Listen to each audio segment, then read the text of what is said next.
Town redevelopment that's taking place right now. We feel like Blythe Oldfield is well positioned, having been able to work there for about 10 years to see some benefits of that and it not unintentionally outprice current residents there. College Hill, we're working a little bit from behind in terms of what this development might mean for that neighborhood, and this gives us a chance over the course of 2 years to build a really solid foundation for that neighborhood's work. So we are in a bit of a time crunch pricing wise. This group received a Lilly endowment 5 years ago to do several of these neighborhood cohorts, and it cuts the price of their consulting work in half. And that endowment grant runs out December 31st this year. So we're wanting to sign the contract before the end of this year, and we're requesting half of that be an investment from the city, and then we'd fundraise the other half of that cost. So what you have in front of you is a request for $42,000 from the city to invest in this 2-year cohort. City Fields would take over the other half of the cost to build a foundation of work in that neighborhood, which is outside of the historic district and Lee and Blythe Oldfield, the next closest neighborhood to downtown. So I welcome any questions that you have. How will it start? I mean, like boots on the ground? So we knocking on doors? We have met with several potential, the language they use is team captains. Okay. So you'd have about 7 to 10 folks who are kind of intensively involved in the process, and then each of those folks would represent a group of neighbors at about also 7 to 10 to try to build that kind of broader coalition. And so I've met with several folks in the neighborhood, current neighborhood leadership, as well as folks who aren't currently involved in neighborhood leadership and trying to elevate voices that have been in the neighborhood for a long time. And just to gauge interest, because we don't ever want to try to do a program that the neighborhood doesn't want. So there seems to be a palette for doing a program like this. We've met with those initial key folks, and then as soon as we sign the service contract, they bring their consultants up to start kind of interviewing those team captains, and then we do a neighborhood measurement tool to take stock of the health of the neighborhood. It's called the Flourishing Neighborhood Index, and then what data we get from that would build out our work and the neighborhood's work for the next few years. Okay, tell me about the Michigan. Was it successful? Yes, and I'm happy to, it's a big packet. I'm happy to email you a copy of that. We actually Zoomed with the director of that organization in Michigan before we had these conversations to ensure, did you feel like this was a successful program? And he actually knew someone who was involved in our organization at one point, and he highly recommended it. Yeah, when you said that you met with some of the leaders, Yes. did you not think about having a call meeting so that the majority of the people living in that district could attend? About this program? Yeah. So we'll do that once we start the process. So you do it on the back end, not on the front end? Well, we'll do it on the front end after we met with some initial stakeholders. Okay. They got to sign the contract first. Let me, someone who went through this City Fields before you guys were involved. Mm-hmm. The first comment I'm going to make to you guys, then I'll speak to you guys. Getting community buy-in is going to be so much more important in College Hill than it ever was in Blythe. Say that again. Getting community engagement and involvement in the College Hill neighborhood up front is a lot more important than it was at Blythe. Right. Yeah. So to you guys, you want to talk about a meeting, there's December 2nd, there's a community meeting at College Hill. I beg you to come. December 2nd is a Monday night, I think it's 6:30. Somebody will send out an email soon enough. It's not necessarily about putting together a flourishing neighborhood index, which actually is an excellent tool of assessing the needs of a micro community. But it's continuing the work that both the city and City Fields are doing to get the neighborhood on the same page. The last community meeting we had was the best ever attended in my 18 years working with College Hill. The last community meeting. And I think Joe, I could be wrong, and I know we haven't talked about this. I probably should talk with you before saying any of this. The work the city staff did ahead of time made that meeting go well. I think the city, you know, as we put the plan together for the 4 neighborhoods, 5 neighborhoods surrounding downtown, focus on that. This is a great arm. When I think about Jack Lupton and the Lupton Foundation, I also think City Fields has received some very large grants from Lyndhurst that also is about planning and how important that shaped and guided the work they do. So every dollar that we've given City Fields, we've gotten $10 back, you know, in either property taxes or less expense on providing city services. But the planning is very important and getting the whole community on board. Yeah, I guess where I'm coming from, I would feel better if the neighborhood was on board before we voted on it. If I sat out there, I can't do that until I know I got the money and I can do it. So they need the money. They're gonna do it. They're gonna pull this off. The momentum's there. The city's behind them. We've hired Dustin Tomney away from City Fields. You know, part of his job in planning is the redevelopment of this core part of Cleveland. It's not even a chicken and egg. Money's gonna come first. They've gotten over half the money already from the Lilly grant. They're gonna raise the other 42. They only need 42,000. Every dollar we give City Fields comes back tenfold. So they've shown results. Doing the neighborhood index, very important. Getting everybody on the same page. Like when we did it, I was shocked. When we did it in just one piece of the neighborhood, flourishing neighborhood index, what was the number one thing people wanted in Blythe? I couldn't believe it. Dogs off the street. Yeah. That came back as number one. And it was an easy fix. Yeah. You know, and so there were things that we thought we knew, we just didn't know. And so you get, City Fields has the street cred already. They've got the relationships. I don't think this is something where we come in on the back end and fund it. They need this up front. This is a planning grant.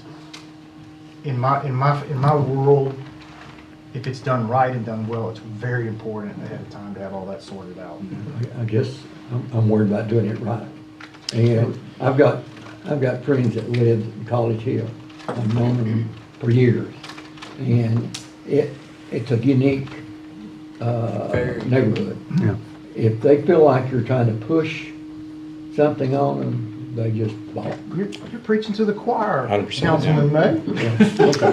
And to your point, Councilman May, part of the process of getting buy-in that's been important to us is we don't want to make any empty promises either. Sure. And so to do a really large neighborhood meeting before this is funded to say we're wanting to do this, or worse for you all, we're wanting to do this if we just get some money approved from the council, we didn't want to make any empty promises. And so we've just met one-on-one with several current neighborhood leaders to ensure that they feel like there's an appetite for this. And then we'll start really early on. What's their response, Kyle? Tell us that. I think they're looking forward to investment that's going to have a really tangible impact. I think to Councilman Estes' point about the recent city-led meetings there has been really positive, in part because, yes, it's been city-led, but it's been neighborhood-led. Okay. And so they don't feel like anyone's coming in to make changes that they don't want. I think part of why we started working there and building relationships and getting property there was because the neighborhood was wanting it and inviting us to. We wouldn't go into a neighborhood that we weren't wanted in. Did we do this before Blythe, Bill? This is before my time. We did not fund it to this extent. United Way did. Okay. United Way seed money, when United Way about a decade, or more than about 12 years ago, I'd say, they kind of started shifting. Yeah, I don't know if anybody else was on the United Way board at the time. They started shifting to more venture philanthropy rather than just doling out money to their affiliates each year, each cycle. And this is one of the first ones that happened with City Fields. It was called Impact Cleveland at the time. Okay. And United Way gave $50,000 and underwrote some of the insurance costs and others. And then it took off from there. And now I don't know what your budget is a year. It's over $1 million, you know. Right.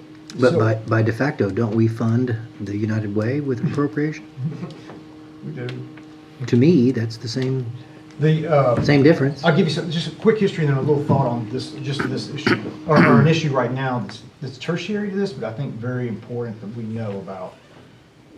Just for a second, Mosby Park, Yep. 1.0, the pool, the water dogs, the splash pad, Mosby Park 2.0, Shepherd Field, redoing the gym, and the CDBG funding. In the last 12 years, nobody's been on the same page on any of those issues. Is that right? I've gotten all kinds of blowback on every issue I just mentioned. The most recent issue, made. the most recent issue that would help the neighborhood amazingly is to make the whole thing R2. Okay. Because some of it's zoned commercial highway, some of it's Sure. zoned, if you look at the map, College No, Hill's zoned it's goofy. terribly, and it's Yeah. bad for the neighborhood. The neighborhood's all against it. City's coming to, we're trying to, we're here to help you. No, you're not. So it's like, That's okay. that pushback that May's talking about. Yeah, it's that pushback. So This will grease our axle, I guess. I think both the city, what I was saying to Joe, I think the city has done well, and that meeting, the last two times the city has met with the neighborhood, has been more positive than I've ever I seen. need to get my butt on 12-2 to College Hill, okay. Yep. No, I just know at Blythe, y'all have done a heck of a job. I mean, Well, everything you all have touched over there has been, Thank you. for the betterment. Well, and I have to think- imagine like a 911, stuff like that, it's paid for itself. Well, and I think so much of it has been successful because it's been neighbors aligning together Right. and having kind of coalesced to common visions. Because if an organization like ours is working in any neighborhood and we get 10 different things that people want about 10 different things, nobody's going to be successful. And so, as far as College Hill goes, one of these phases in this 2-year cohort is aligning. Gathering a broad coalition of folks and aligning them around a common vision for certain things. So you get agreement about things like what kind of zoning you want to see, and you get agreement about what kind of housing you'd like to see, and you get agreement about what you want the community garden to look like, ensuring that there's that not 10 different visions of what you want. Right. Is part of why this process is really important. And this group out of Atlanta, they've been in the South Atlanta neighborhood, which is about 2 or 3 miles south of Atlanta, for about 25 years now. It's a historically African American neighborhood.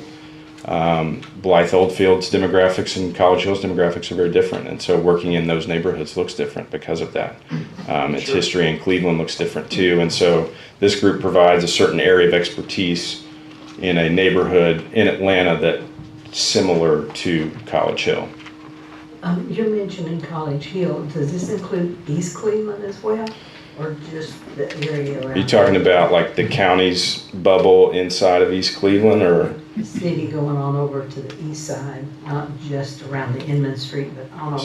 So part of what the early phase will be is getting these neighbors to agree on what they're calling the neighborhood.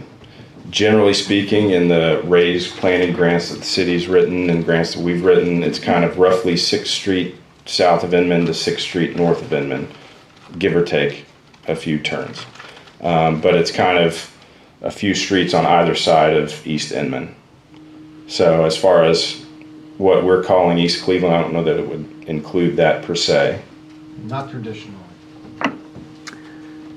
Just, Mr. Stokes, thank you. I'll begin with a declarative statement. You had me at hello because the picture hanging outside is what you envisioned prior to both you and David of City Fields on the Blythe Oldfield side. And as my colleagues have already said, you've done more than you promised.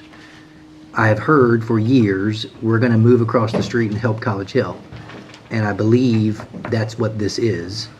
And if you match on the other side of Inman Street what you've done on the Blythe side, Boca, as I'm now calling it, Vice Mayor Webb has invited me to dozens of events over at the Boca neighborhood. Just pause. I'm going to look to Mr. Fivas on a timing. What concerns me is Mr. Stokes said December 3-1. Other than today's meeting, we only have one more meeting on 9 December. So would it be proper for someone to make a motion to have this on the 3 o'clock agenda to get it voted on, and does it require only one vote to make that expenditure? It's on the agenda. Oh, good. Sorry. Yeah, I mean, either of those dates from a funding standpoint, whether it's ratified today or on December 9th, we would, from a financial standpoint, be able to make that work from a funding standpoint. Okay. Mayor, I got a question. Yes, Councilman Cassidy. Yeah, I know that the planning commission has gone through the downtown Cleveland and rezoning and stuff. Will they be a part of this process too on the zoning? Will you keep them updated, or Robert, will you be a part of that too? Because I know this is, it's important from the standpoint of to rezone these areas for commercial downtown. It leads up into those areas. So Right. will they be part of that? I would like to see them be part of it up front and through the process is what their vision, the planning commission is, and what their thoughts are. Do y'all work together on that? Joe or Robert, do y'all want to speak to that first, or? I can speak briefly. I just make sure we don't got two sides pulling Right, against sure, each yeah. other. Kyle and I have, yeah, absolutely. Kyle and I have talked a number of times, and we've got different plans in a sense, but they're the same plan. It's the same end goal. And what we're doing from our small area studies plays into their kind of bigger picture that, much like you see hanging outside. We coordinated on our raised planning grants and our recent Reconnecting Community grants. So this is just another step in that continued coordination.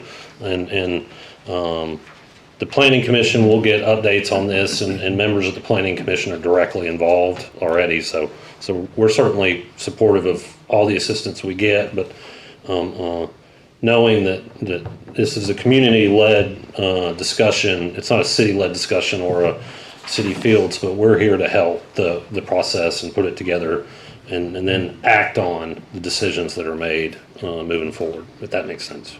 Yeah, it does. Thank you. Yeah, I have- Councilman May. Yeah, why did we end up with the short time element? That it's just urgent that we do it? That was unintentional. It just, the contract you have in front of you, we started having these conversations in June. And we had to make sure we had the staff bandwidth with the other things we have going on in Blythe Oldfield to make sure that we could, you can pay money, but the staff's got to come through on it. And so it just took us time to have those conversations on our staff. And then we'd like to start it. We'd be happy to start it next year, but we don't want to spend double the amount. Yeah, I think the pressure is the match. Yes. Yeah. You don't get the half match. Well, but that's more pressure on the time element, that we've got to do something, or it's going to cost us more money, or I'm not saying I'm against it. But Sure. I just know the neighborhood, and you put us in an odd situation. Sure. If we vote for it, they think we're trying to push it. If we vote against it, they think that we're not giving them what we should. Sure. So it's just so important that you have all your meetings and you get everybody on board, and it feels like that we kind of got the tail wagging the dog. I got you. We spent, since June, I've spent several months meeting with 10 or 12 neighborhood folks to ensure that if we were to do this, that there'd be buy-in at the kind of team lead level first. So it just took some time to get it together. Vice Mayor Webb? Kyle, the portion of the funding that City Fields is responsible for, are those funds readily available, or are those funds still to be raised? They are both and readily available, but we intend to raise them this year. We've got to have a third of it at 12 months and the final payment at 18 months. We included a request for this funding in a grant that we wrote. That was Department of Transportation RCP grant, which the city wrote a construction one. So we've included it in asks already. So we'll see if that comes through, and then we'll fundraise if we need to. So you don't have any reservations about being able to come up with that part of it? No. Councilman Goff? It's no question that City Fields is doing great work, so we do appreciate you guys. I am with Councilman May on the fact that it feels a little bit kind of cart before the horse. I would love to see more information, surveys, some sort of, you spoke with 10 to 12 stakeholders you mentioned. I'm curious as to why none of them are here advocating for this, if it's such an important issue to them. The issue of the grant having 6 weeks before it's over with, did this organization contact you in order to start this, or if they've had this for so No, long? we approached them back in the summer.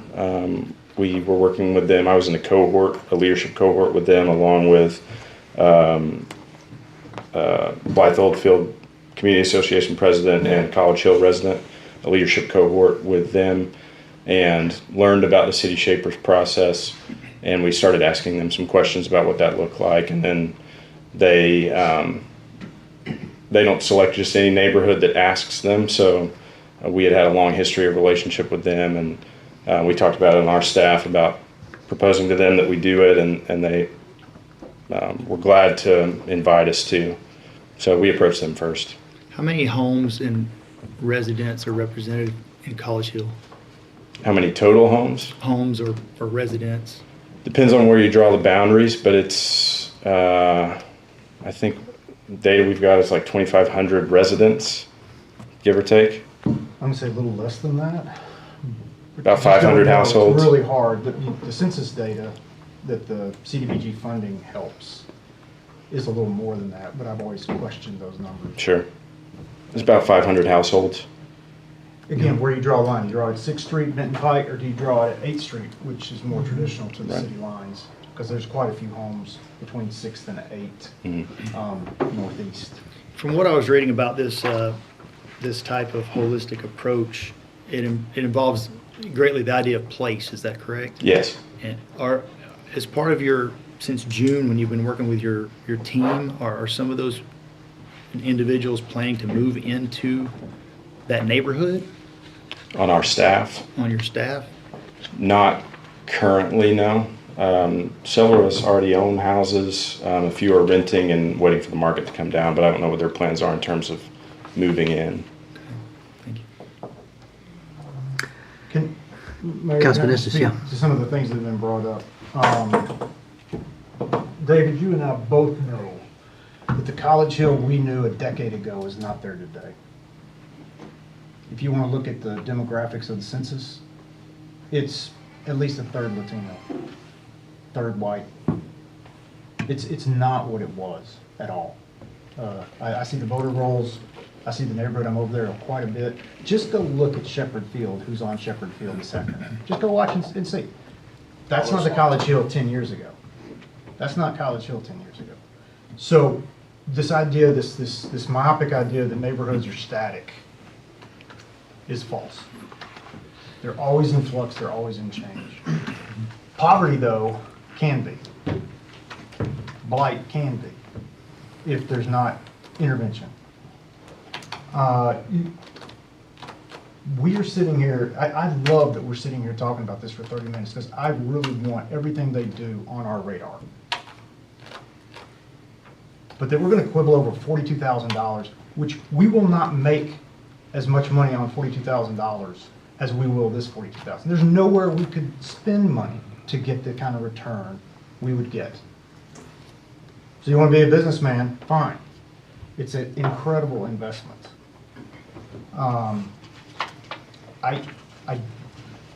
Kesman Pugh is one of the people, the leaders of the neighborhood that went to the Lupton group, am I right? Kesman and I had lunch last week, and he's so high on this. For the first time in his life, he's high, really, you know. The neighborhood doesn't necessarily have to come here. They don't come here happy when they do come. But they call me, promise, you know,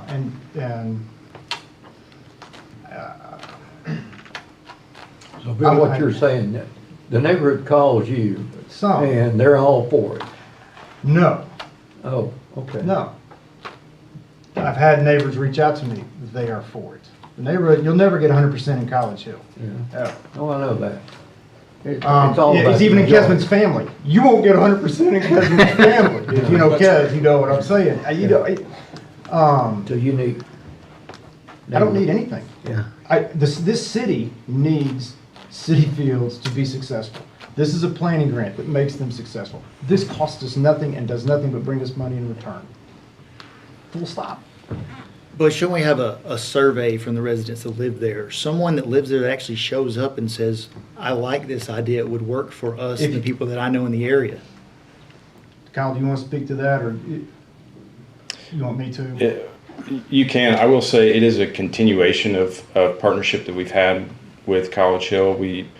I just went to DC with Kesman and Michelle Goldston as part of a grant that we got together with Robert Wood Johnson Foundation. That was a Reconnecting Communities grant to look at neighborhoods affected by infrastructure projects like urban renewal, which College Hill was. So we've got a track record of relationships and programs that we worked on there already. Did you want to?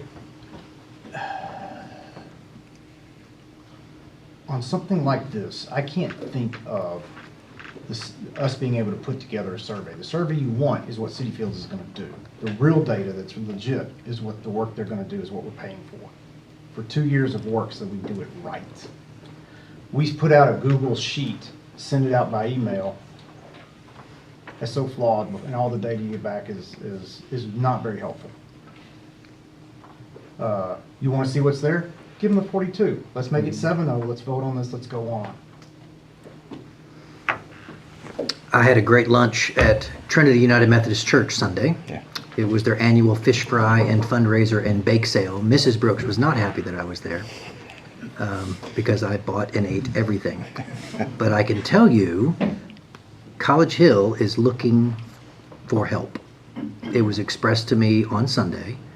It was expressed to me individually and corporately when you're sitting in the fellowship hall of Trinity United Methodist Church for about an hour and a half. You do hear from the neighborhood. And the consensus was, we're ready for help. And I'm thankful you brought this today. And I'm thankful it's on the agenda. Thanks, Joe, for putting it on there, and that it's already on new business. And so you'll have the opportunity to join us again for the 3 o'clock meeting. Yeah. And any other comments or closing? All right. Thank you, Mr. Stokes. I'll add one thing, I was just thinking that, it was just for the table. I think the majority of College Hill residents are going to remain silent because I think the Latino community wants totally out of the radar, out of this. And I think they're very hard to engage. I find that, I'll defer to you guys, but they're very hard to engage. But they do use the facilities, they do stabilize their houses. We've got to get particularly people who are renting there that are renting subpar units at exorbitant prices. We've got to, as a city, we've got to work with whatever we can to put pressure on that to stop. We've changed the momentum in Blythe. Same thing has to happen there. City Fields has already got, correct me if I'm wrong, 29 properties under contract. That will change a neighborhood. They're already under contract. So they've got, I don't know what you call it, land banking in a way, right? They've kind of land banked in a way so that they can start making substantive change. This will give them direction. My initial part of my comments were, I think a lot of the neighborhood now seems very quiet and very reticent. But the noisemakers are always there. If I Vice might Mayor. just add, there are, David, David, I beg your pardon. if I could ask you to come to the podium and identify yourself, although we know. I'm David Goodwill, Executive Director at City Fields. Kyle mentioned in his opening comments that we are continuing the work that was started just years ago by some very capable people. We stand on Dustin's shoulders with the slow, methodical, intentional work that he did in Blythe Oldfield. In College Hill, they know that they sense the momentum that this council has put behind redeveloping Inman Street, that there's an air and a buzz of change that's happening in our city and they want to be a part of that. But I have learned that this is in my professional life, this is one of the most difficult things that I will do if we are able to do this program.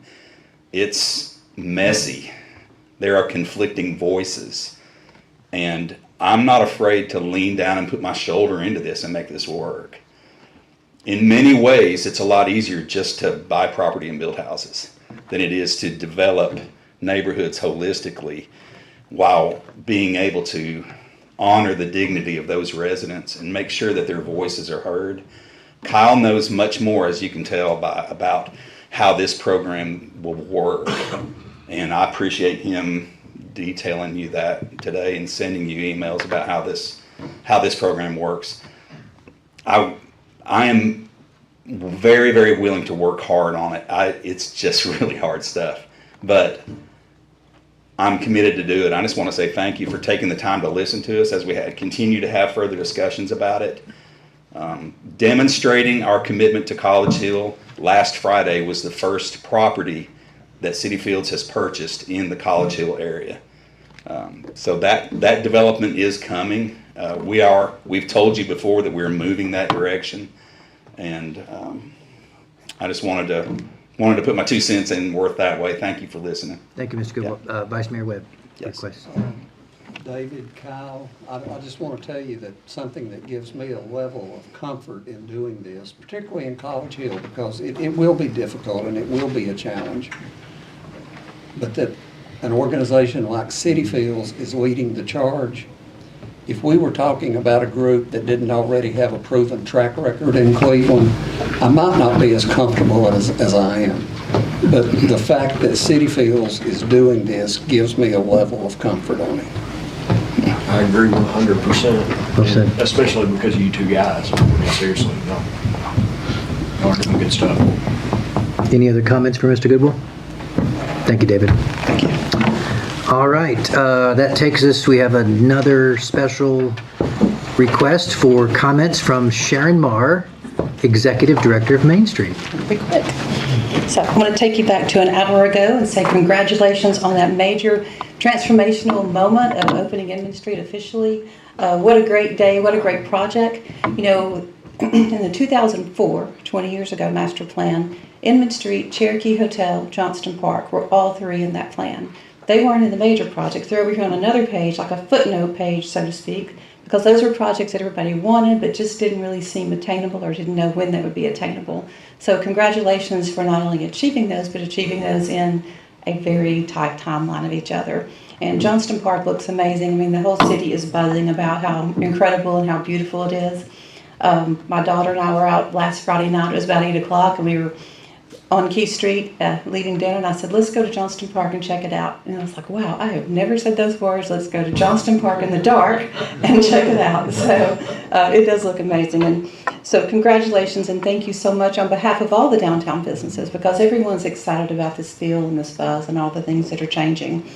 I also want to say a huge thank you to city staff. They do an amazing job every year in helping us get ready for the events. Block Party was great again, and we could never accomplish those things without so much support from the staff, and appreciate it so much. Coming up, we've got some more great things. This Saturday evening from 4 to 8, we'll be having our tree lighting, our traditional tree lighting event, which will include plaza activities at the Courthouse Square from 4 to 6:30, tree lighting at 6:30 with Mayor Brooks and Mayor Davis and Santa as well. And then after that, the crowd will walk from the downtown churches for caroling. Businesses are open late, and I'm sure Johnston Park will be full of people admiring that beautiful tree as well. I envision those things all happening on the same time and all the lights coming on together in future years. This year our timing was unsure. That community tree that we light, it was actually, if you didn't know that history, in 1990, this council at the time proclaimed that the community Christmas tree was planted by Mr. Robert Easterly in 1963 with his vision for it someday to be a community tree. It was part of the Lady Bird Johnston beautification program. And it's now grown to be about 48 feet tall. So it's a great asset to our community as well. So then next on Small Business Saturday, we've got some promotions out there to celebrate these downtown businesses and get people down here shopping for Small Business Saturday Thanksgiving weekend.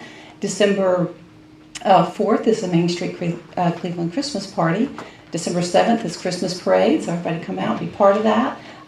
Looking forward to great weather, I hope. Last year we had some rain, but we still marched on. And then December 12th, we have a downtown shopping event, also bringing people down to enjoy the downtown lights. It's going to coincide with the 8th annual Cookie Run with Tara Running. Shops are open late till 8. We'll have some live music going on that night as well. So lots of opportunities to bring the community down and keep these businesses open to also get people in their doors as well.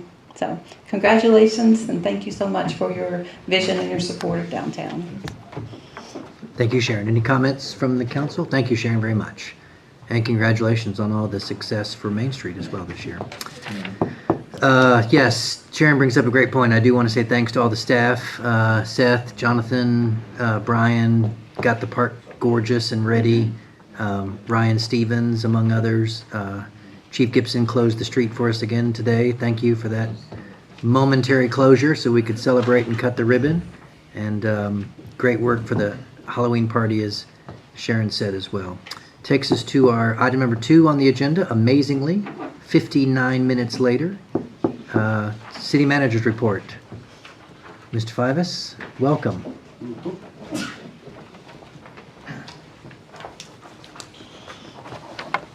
Mr. Mayor, City Council. So Christy isn't here today, and the first time the microphone actually works. So I think that's Noman. But we do have Annie Bryant is taking the minutes today. Annie recently, we're glad to say, got a promotion from Sean, and she's going to be helping us out with some filling in with some minutes and other stuff. So we can just welcome Annie here. Christy is just temporarily out ill, but wanted to know that Annie is going to be taking on some additional duties, and appreciate everything that she's done all the years for AB. If you can imagine all the customers that come through our front desk, and she's on ground zero, and we appreciate her doing that. A couple things. I think that Sharon lightly mentioned it. She went through some of the events, but on December 6th, we will have the City Silver Bells celebration, which is it's a city organized event with hot chocolate and cookies, and just really to showcase the field. We'll also have Santa Claus there. I understand that Mayor Brooks is going to wear an elf outfit. Objection. I thought you they told me you volunteered for that. But all council members are welcome to come and help hand out hot chocolate and cookies. We also on that day will that the children of our community can come in and drop off their letters for Santa Claus, and we can make sure that those get delivered. So we're looking forward to that. It's just another great opportunity to showcase our new area in our downtown. On that Wednesday, there's the Main Street Christmas party that is not a public event, but we will be having a Christmas tree lighting event on that day that we can go out and do something with the tree if the weather holds up, and that's on the Wednesday before. I think that's the 4th.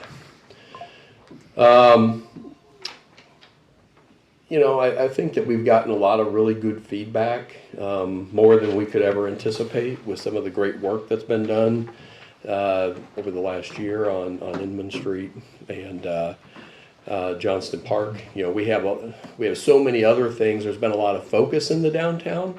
We have a lot of we have ongoing park projects at Sharp Park, at Tinsley Park, and we have just a number of other projects all over town, and want to make sure people understand that we're not 100%, the chatter and the social media is all focused on downtown, but we still have a lot of projects that are going around in our community. With that being said, at our next council meeting on December 9th, we're going to host a little appreciation opportunity for a lot of the city workers who helped bring the Johnston Park and Inman Street into reality. There's so many hours of work, and not going to go through every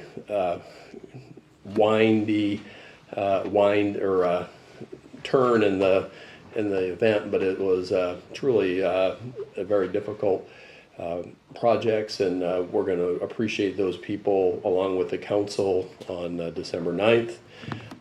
December 9th, we'll also intend to have an opportunity for the council to go over and poke their head in and kind of see what's going on inside the Cherokee, and get a little update for a lot of those opportunities.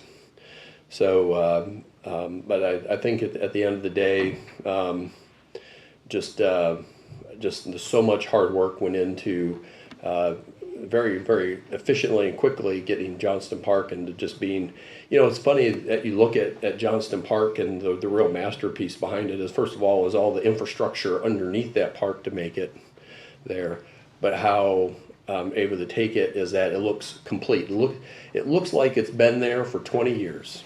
And I think that our staff deserve a lot of credit for finishing it off. There are still a few things that need to be done. There's still some decorative lights that have hanging baskets on them that need to be installed. They were on back order.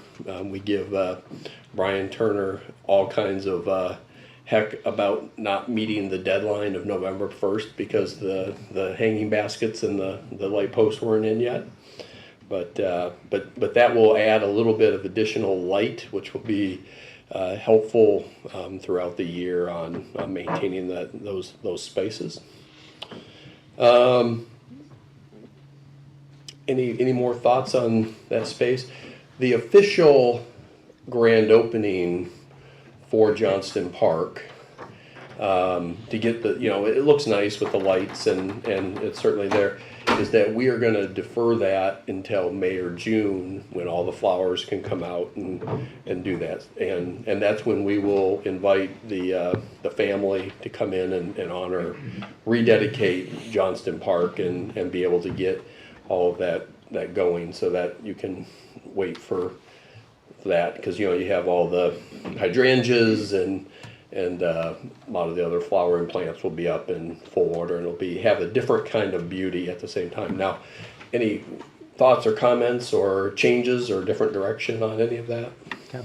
Vice Mayor Webb, sorry. That's okay. Joe, I was just gonna say, as we walked back from Inman Street a while ago, it sure was good to hear the hammering and everything else that was going on at the Cherokee and the alternator building. I think everybody's looking forward to that getting well underway. Yeah, Joe, one thing that it's hard for people to understand about Johnston Park, that the design, the layout, all the work that went into it, actually staff did it. Mm-hmm. And, I don't think that anybody could have done a better professional job than they've done. Mm-hmm. It's really a cherry on the sundae for downtown. It was on-the-job training. A lot of people learned a lot of new skills. Yeah, and it wasn't just one department. You might go down there and Public Works is in there working. The recreation, just all over the place. Mm-hmm. And the funny thing about it, you had people of all pay scales actually are getting their hand dirty digging and installing. And it's really a lot to say about the employees for the city of Cleveland. Yeah. And the real unsung heroes are the IT folks that somehow managed to make that tree work. We sat out there.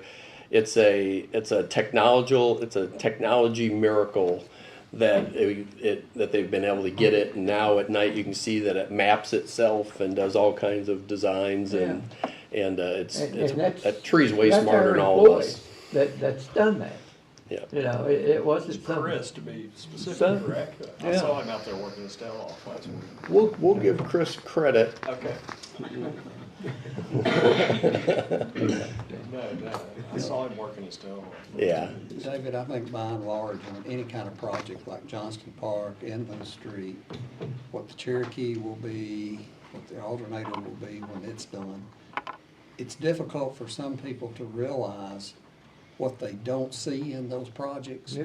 So much of it is underground, it's hidden, it's very time consuming. I know Highway 60. I've had some comments about it taking so long. And I asked one of the engineers on that job one day, I said, if you were just to go out here and build a road, how long would it take compared to what it's taken to build this road? And they said, half the time. Because you're dealing with a road that still has traffic on it. Yeah. It has all the utilities that are being moved, but the finished product, nobody sees that. Yeah. So it's very important to recognize what's underground, what's in the walls, what's under the grass. It just makes a difference. And, and the thing is that we're not gonna make a big deal, but we should, is that the project came in at about half the price of what we budgeted for. Well, I think it Why should we not make a big deal? Well, I'm playing there, but Jonathan and his team did a wonderful job of just finding the right value, where our labor could fill in, where you can have contractors come in.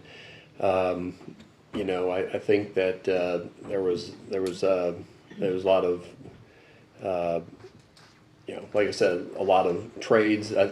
Now our new landscaping crew they're all experts on irrigation systems now, and they wired that, and we have a couple certified electricians that are on staff now that help with a lot of those things, and Speaking of that landscaping crew, exit 25, the exit itself, has never looked better than it does right now, in my opinion. Need to move the sign over. I'm just talking about there at the interstate. But we're moving that sign, right, John? yes, sir. It makes me crazy. Every time I see it, it makes me crazy. Yeah. I keep trying to find that sign every time I get off. Or adding another It's one on way the other left. side. aren't we? Yeah, no way. So What's the story there? Nobody knows. Government Nobody efficiency. Everybody knows. Hey, oh. Why is it there? We shouldn't say Talk that. about it Okay. later. Yeah. moving past the sign. Yeah. Yes, please, let's move on. Yeah. Do we have any concern about the Christmas parade? We were talking about that. I mean, Johnson Park is wonderful. I mean, great job, everybody involved, but I'd hate to see all that stuff get trampled, but at the same time, I do want it open for the people to see it too, so I don't know. Any thoughts there, Joe? Yeah, we've had conversations on and off for the last 2 or 3 weeks, and you put your finger on it. Is what is the potential damage to it versus the necessity versus is it even possible to keep people off it? It'll probably be a weather thing. If the weather stays dry, you probably have a better chance. If it gets really wet, we will probably move heaven and earth to keep people off it. Okay. But we may block it off and people can be back on the sidewalk in the park a little bit. But we're looking at that. It's just like we don't want to cause any future serious damage to that, and we're evaluating that. It's almost a disservice not to let the people enjoy it though. Maybe irrigation falling down. Yeah. I don't know. So, They make red caution tape, that would Run the match. irrigation during the parade. so I think that, you know, and I think many of you know this, but, you know, we do have, and I'm half saying this so that people, is that we do have 24-hour surveillance on the park. That affords us to keep it safe, which we've had some incidents of people that have been out there, and we have the ability to make a call, and the police get there and have fixed that. But it also shows us that on an hourly basis, there's probably somewhere between 20 to 30 people that are going through the park in the evenings when it's lit. There's more people been in that park, Joe, Yep. since, you know, than's probably been in it for years.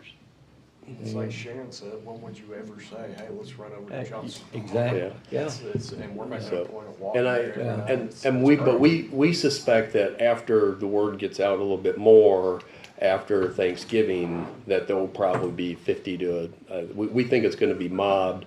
And we're looking at how to make sure it's, where is the parking for the people? Because we think it's gonna be pretty popular once we get into the full holiday season and a lot of that, so Families. we're watching that. photographs, Yeah. Couple updates, unless anyone has any more comments on that. We do have the trees on Inman Street. That's probably the last thing, is that we have them, and they will be going in starting tomorrow. We'll be cleaning out the wells tomorrow, so by the end of the week, we should have trees. Yeah, so we're not gonna close the streets for that, but there will be action going on in the street that people will have to go around them. So we have to go and take all of the gravel that's in them out, about 4 feet down. Then we have to put a liner, a tree liner, what's the right word? Root barrier. A root barrier. And then the trees have to be set at the right height, not too high, not too low, to be able to do that. And that will probably take, we imagine it'll probably take a couple weeks to get all of that, all those trees planted. But then we also have a number of shrubbery and bushes and landscaping that are going in on a number of areas along Inman Street, so there'll still be some parts. And then after that, I think that we are ready.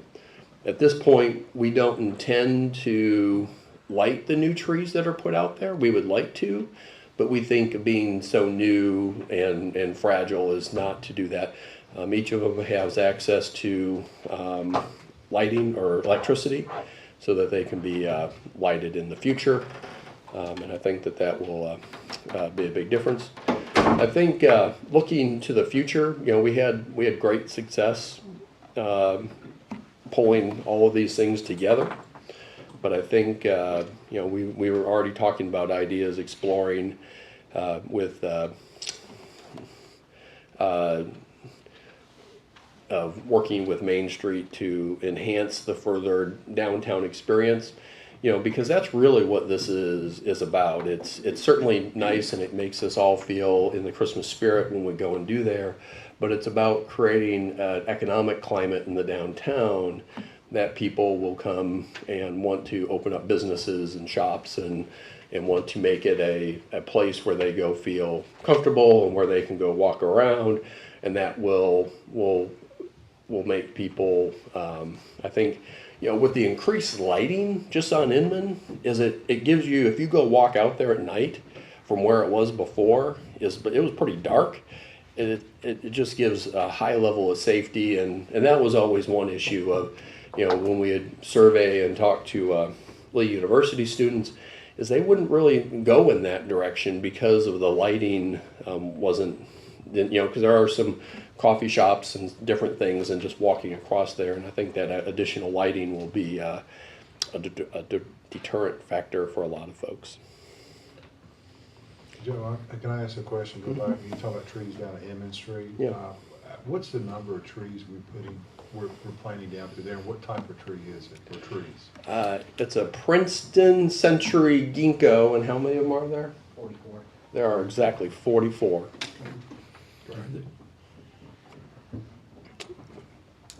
I've been asked that question.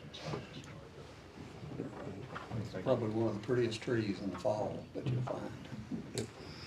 Yeah, they're really pretty yellow. They will come. We had to wait until the frost. They're grown up at higher elevations, so they've already hit the frost. So they will come likely without without leaves. There's some leaves on it. Oh, there are some leaves on them. There you go. But so we'll go from there. I believe we do have warranties on the trees. So if they don't survive the initial winter, that we'll have the opportunity to replace them and be better. So, Money back guarantee. Want to give a couple updates on a couple projects. You have Jim Sharp Park. If you haven't driven over on Candy's Lane, it's in full force. Going. The contractor has cleared the property, and we are right now trying to get a change order, since we have someone out there with the equipment to go underneath, as always, underneath the bridge and connect into the greenway. So we're having that a cost quote from the contractor out there to be able to do that. I think that would be a big addition. Also, it helps with the parking, if they could park in that other parking lot and be able to walk from the back way, or go for a walk and then go to the new playground. Again, the playground will have a wonderful playground. We'll have a really pretty pavilion, and we'll have bathrooms located as well. We've had a number of questions, or I've had 3 from folks on the safety aspects of that park, on how close the playground is to that street. Is that we are looking at and looking for suggestions on how to create a barrier between the road and the playground, and we've kind of settled on having a combination of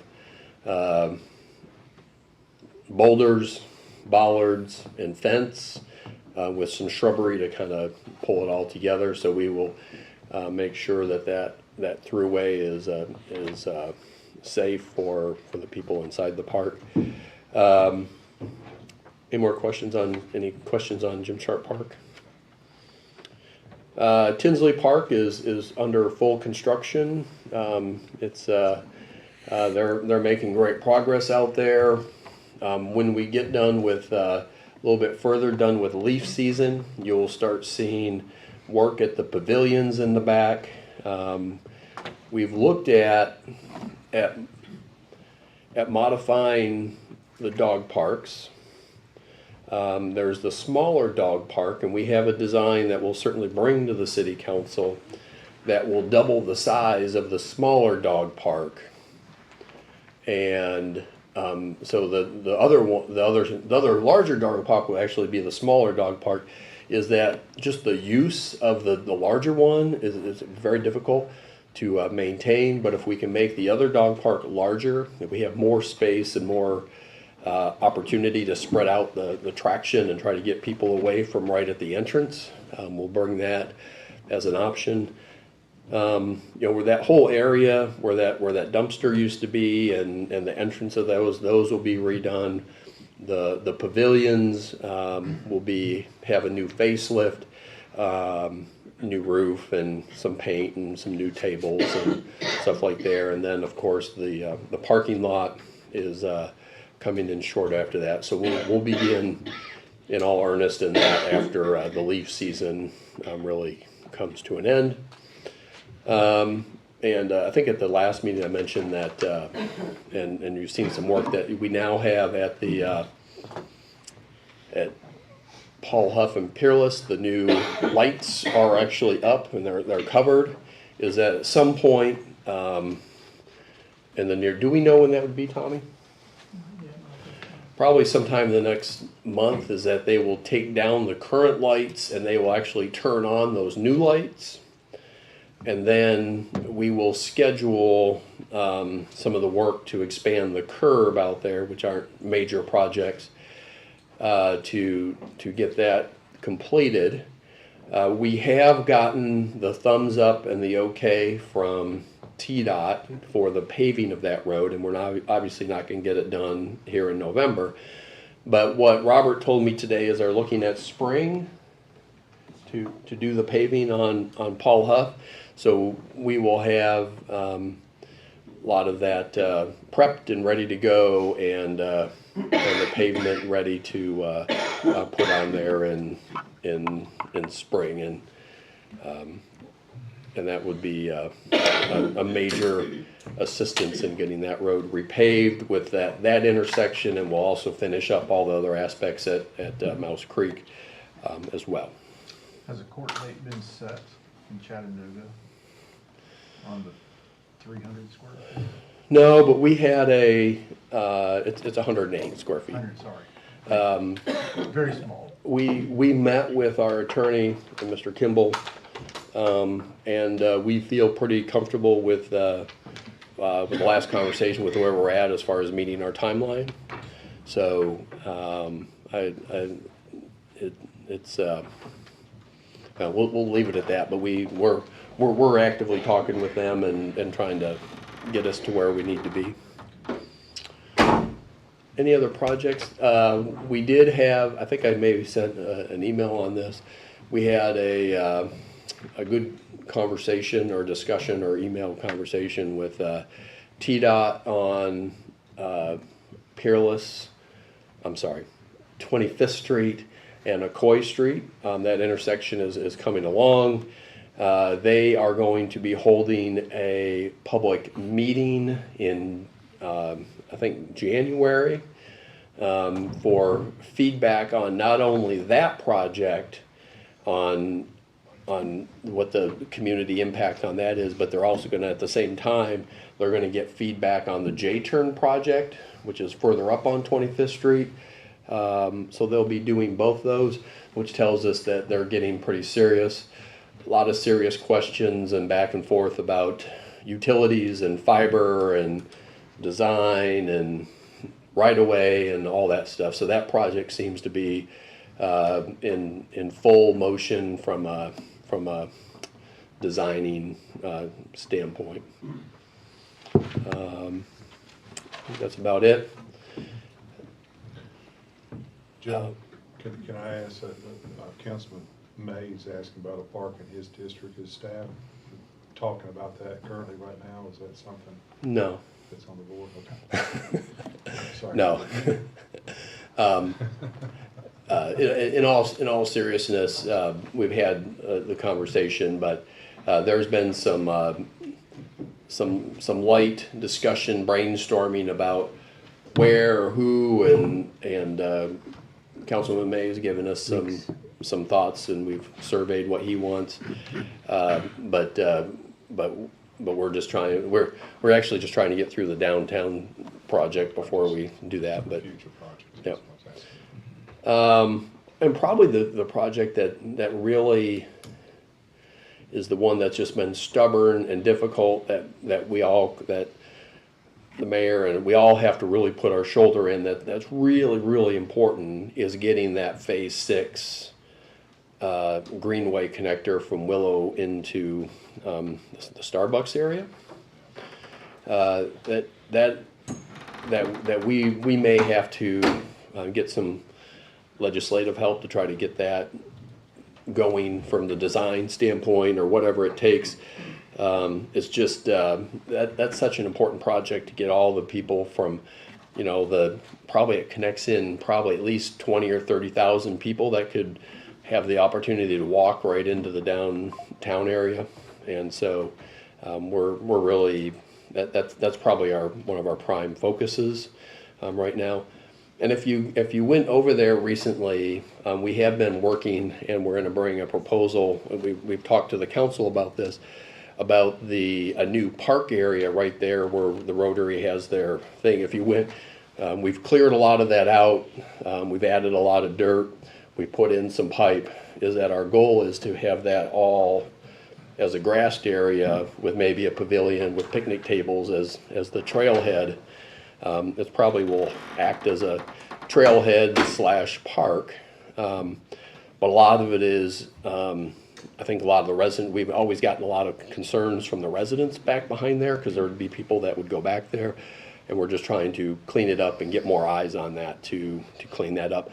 But when you fully get phase 6 done, it'll be a great opportunity for people to be able to have a picnic or stop or hang out at that end of that trailhead.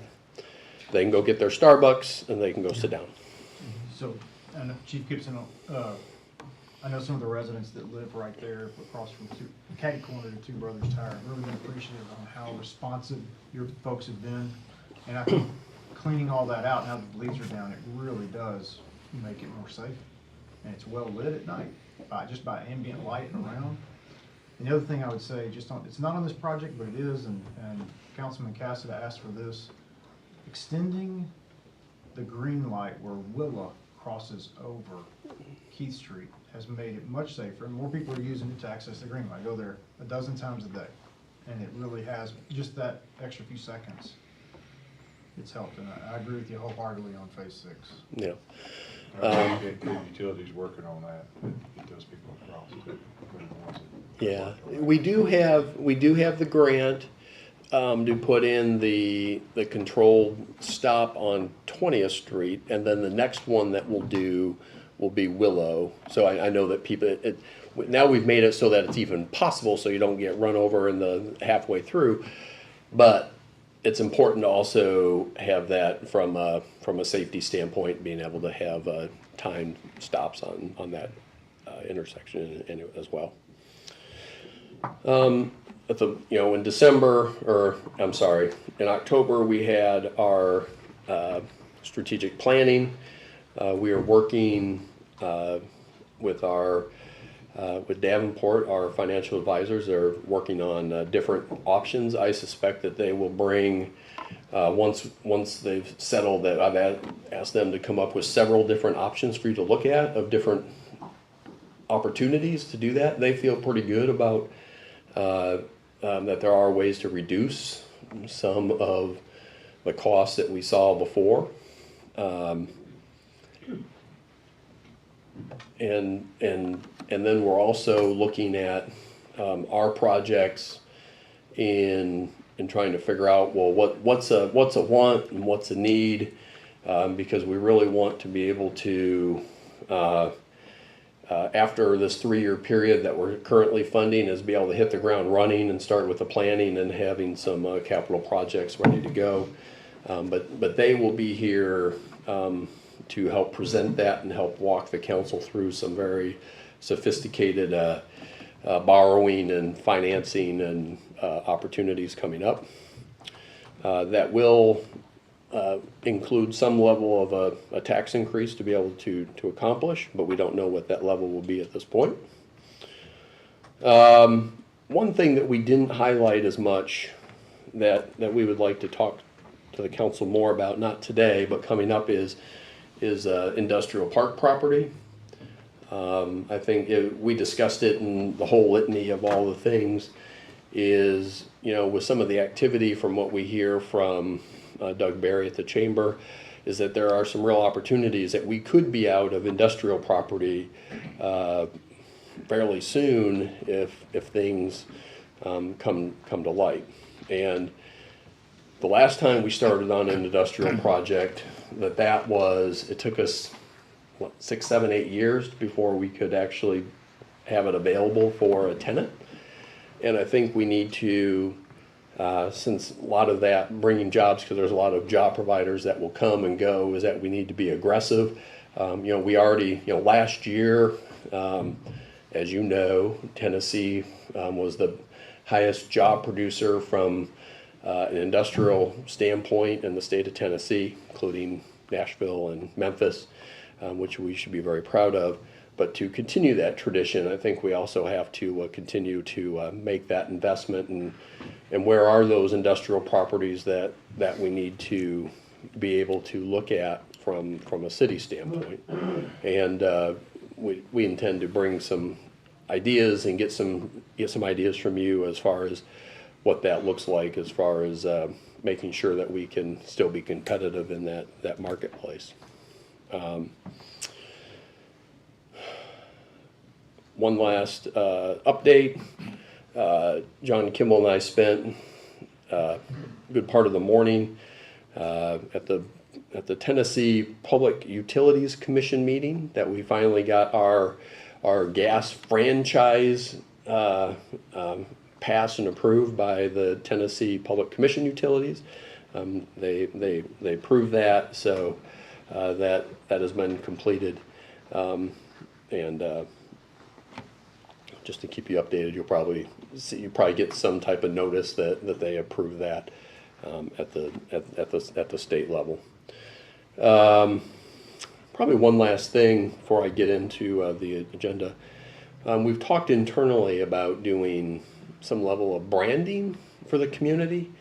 We have a project that we're slowly working on, which is to have new gateway signs across the community, having other signs at our park facilities and there. But one thing is how to tie all that in to have a cohesive message, from whether it's our website to the way we look entering our community to the way we go, and we don't have to go through a discussion now, but if you have any thoughts on the branding, we're happy that we're looking at some options for how to bring in a professional to give us some feedback, and it not necessarily changing our logo, but maybe it's freshening it up. Maybe it is changing it. Maybe they have a better idea, because I think all those things may help us. And I'm throwing that out there, and if anyone has any thoughts, certainly the floor is yours, but just kind of letting you know that we're looking at some of those options. Joe, thank you for bringing that up. I don't know if it's part of the process or part of the package, but wayfinding and downtown directional signs. Yeah. Is that part of the plan, or is that something that the council needs to consider? It is, and it's a chicken and the egg stuff. Is that all of that from the gateway signs to a lot of that, and then you work yourself down to wayfinding and all of that. Is all of that should make sure that we're all very comfortable with what our brand, what does our logo look like? And it might be the same thing, it might be different. How do we package that, and how do we jump off our Facebook page? How do we jump off our social media and do that? And I think that's kind of the question we're entertaining internally of how do we communicate in those different ways. Great. Dr. Estes? This is really more to you, and your memory's better than mine. Joe, when we go down that route with someone that does branding, someone that does image logo, whoever at Brooks Screening that did the logos, they were awesome.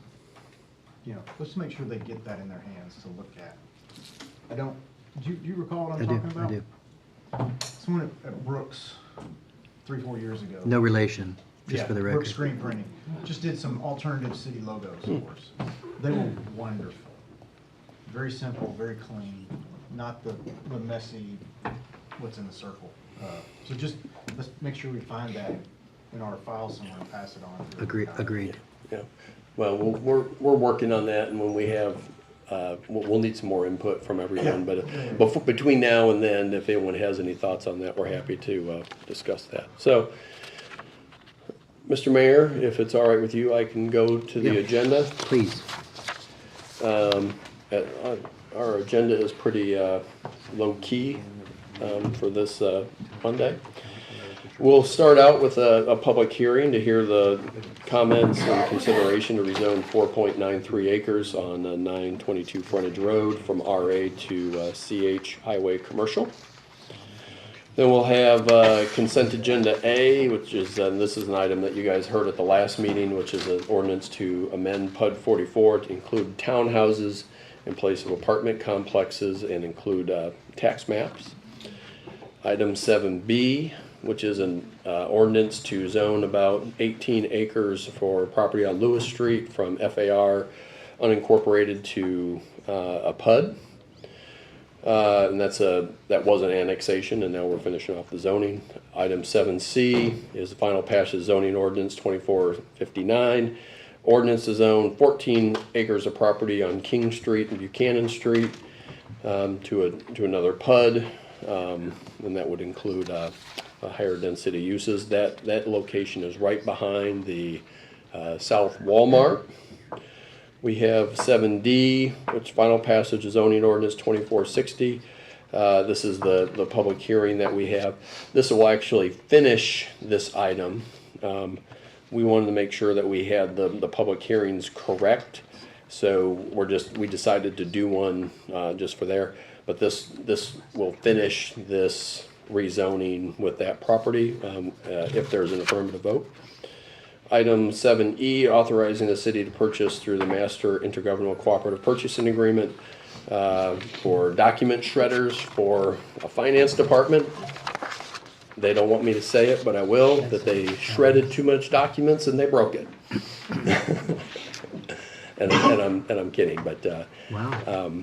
but that's what it is for a new So shredder. have you ever looked at the service of coming in with the trucks that shred them? And they have cameras in there showing you, they'll see what they shred and the big containers, roll them out, so you don't spend the labor and time to run somebody through it every day or every other day? We run that for a lot of our heavier stuff, probably every quarter. Sean, do you have any update on that?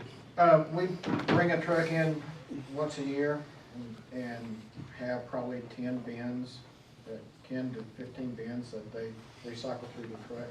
This shredder is just for like immediate stuff, like banking transaction stuff that we needed shredded more immediately. Yeah. You know, one thing that we're going through is really when we move to our new home is to just make sure we have as many things digitized as possible. So we're, you know, certainly we want to be in compliance with state law on all of that, but working at that. You know, in other communities that I've been a part of, when you talk about that there's a number of communities around that will do community shredding days. And if you're interested in having where anyone in the community can bring as much shredding in as possible, and a lot of people think that's because a lot of people sit at home and probably for good reasons, they don't feel comfortable putting they don't have a shredder and they don't want to put their documents in there. But if anyone's ever interested in having the city look at having a community shredder day where we would have a shredder at a certain location and stuff like that. I think there's at least one of those already in Cleveland, but I think it would be very beneficial for us to do it as a city. Okay. I agree. Yeah, it's when I've done them, we would have lines of about 50 to 100 people all the day that bring their little accounting boxes and will shred stuff. It's a very popular program. So we can look at that in the new year if there's interest. I think I'm on on F, Resolution 24-128. This is accepting the Meadow Creek Way, Ridgeside Drive, and Rolling Meadow Way on Meadowview subdivision as city streets. Item G, Resolution 24-129, authorizing the mayor to sign a grant agreement with the state of Tennessee for the TAP Community Tree Planting Grant. We got a tree planting grant that they gave us. I think they even gave us a better discount, didn't they? They reduced our match. Seth negotiated the match with them, and we got a pretty good deal on that. And that will buy a lot of new trees for the new when we get Tinsley Park done. That you'll have trees in the parking lot and around that park. It will redo that and along the greenway there. Motion or H, city staff to have established an escrow operating account with Pinnacle Bank to hold the retainage of the Cherokee project. We don't do retainage on many projects, but we had a conversation internally. When you have a project that deals with the finishes of that project, meaning you have woodwork and you have tile and a lot of fine stuff, that the architect has requested that we do retainage, and they think it's in our best interest to be able to get the contractors and probably mostly the subcontractors if there's some issue with their fine finish work. This just allows for the retainage to be held in that escrow account as the architects go through and make sure that it's done correctly and make sure that everything meets the specs. Item I, which is temporary, a 1-year extension on TDOT for Highway 60 Georgetown project. Basically, this is a temporary easement for another year. I don't think it means the project's extended the year, but they just wanted to make sure that they had enough time to be able to finish up everything out there. Item J, another motion accepting an agreement with AT&T for groundwork service related to the Inman Street project located at 173 Inman. Last week we had the CU, you had all those, it was pretty significant line going across that intersection. We finally got the easements, which we had wanted to do it for quite some time. And this allows us to put all that underground, so it gives for better sight lines walk on that street. Then you have the motion and the conversation on the city shapers. And then item 10B, I think, is to be removed. Thank you, Mr. Fivas. Any questions for the city manager from the council? Mr. Kimball? Oh, How about B, is that being removed? B has been removed, yes, sir. Thank you. I apologize for this, and people were waving their hands and I wasn't stopping. We do have a last minute addition, and you know that we hate doing this, is we had thought that usually we have projects that are for engineering or architectural services that wouldn't have to have council approval. And so we have a proposal for geotechnical exploration on the Cherokee and both those buildings. When you have a project of this size, you have to have a third party that goes and tests the structural steel and make sure a lot of those things are done, and we've had that. This basically engages this company called UES to be able to do that. And